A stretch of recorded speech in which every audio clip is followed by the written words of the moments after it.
Does the government work for us, or do we work for the government? What can history teach us about war and debt? Tonight, the decline and fall of the Roman Empire and the future of America. The Roman Empire began as a kingdom in 753 BC, and by 500 BC it had a representative form of government. A few hundred years later came Julius Caesar, a Roman general, who bucked the Roman Senate and started a civil war that ended up with him as the emperor.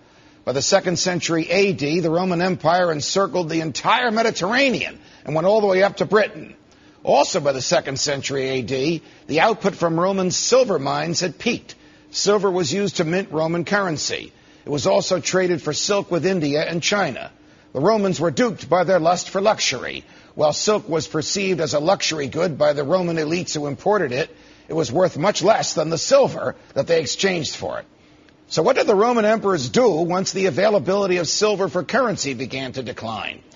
They debased their currency. They minted coins with less silver in the coins than the face value of the coins indicated. The Roman government literally stole money from the populace by literally taking the value out of each coin. They couldn't borrow money from China to fund their wars in France, so they operated under the fiction of a debased currency instead.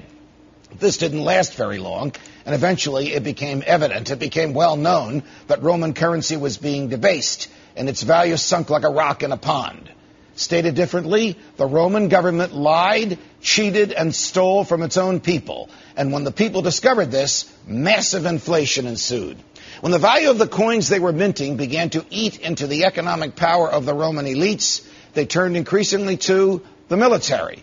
You see, the Romans had this crazy idea that they could become rich by fighting wars. They actually thought that by taxing people and using the taxes to buy military hardware and using the hardware to conquer foreigners and instilling Roman culture in those foreigners, they, the Romans, would somehow be prosperous. Instead, they spent themselves into a decline they couldn't get out of. The Roman elites had become accustomed to a lifestyle only available to them from cheap labor and government theft. And the masses were kept happy by bread and circuses the Roman emperors gave away with the wealth they had stolen through inflation and taxes. Sound familiar? It should. The United States is the most powerful force in the world since the Roman Empire. We have 900 permanent military installations around the world, and we are going down the same road that the Romans did. We are expanding our empire through wars of choice. We are devaluing our currency. We are allowing the government to bribe us with the money it has taken from us. But unlike the Romans, the Federal Reserve doesn't even pretend the dollar is backed by anything other than the government's word. The government's word. Now, who would trust that?